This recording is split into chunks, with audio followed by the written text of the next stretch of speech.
Well, good afternoon and welcome. Thank you for coming to this, what I think is one of the most important panels here at SBJ RTDNA this year.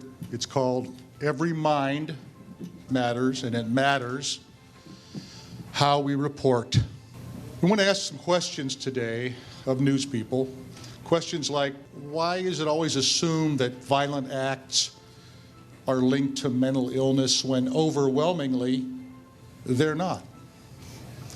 When is a person's mental condition relevant to stories that you do?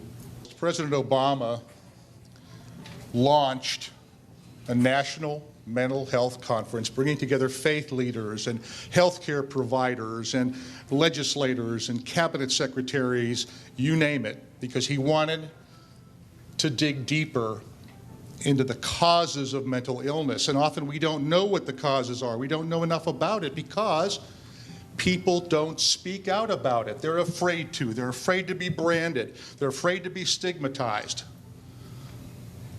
He wanted not just to start the conversation, he wanted to elevate the conversation. And this was the press conference on June the 13th, just a couple of months ago. The main goal of this conference is not to start a conversation.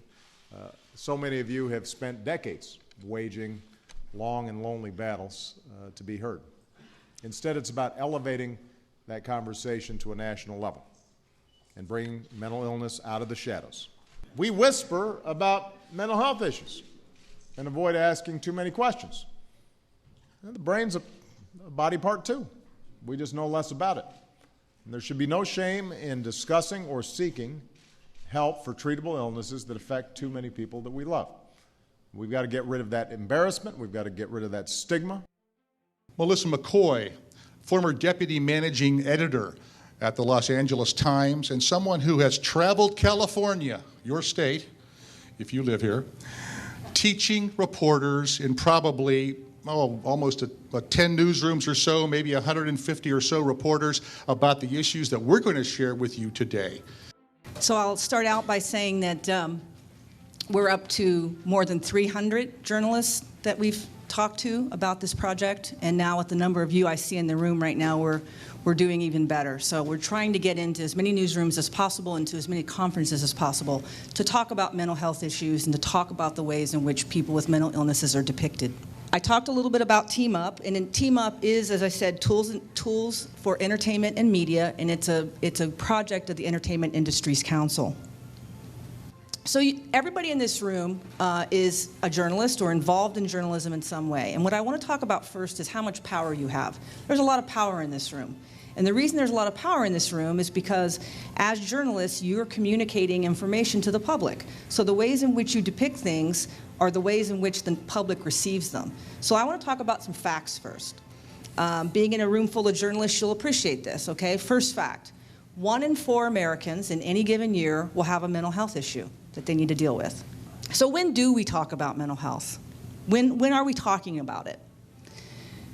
Well, usually we're talking about it when there's violence involved, right? You're expected to go cover the news. You go cover the news because something violent has happened. Perhaps somebody with a mental health issue has committed an act of violence, and so you cover it because it's news. Usually it's when somebody's either hurt someone else or hurt him or herself. People with a mental health problem are much more likely to be a victim of a crime than a perpetrator of it. So we're keeping all these things in mind when we want to talk about when should we talk about mental health.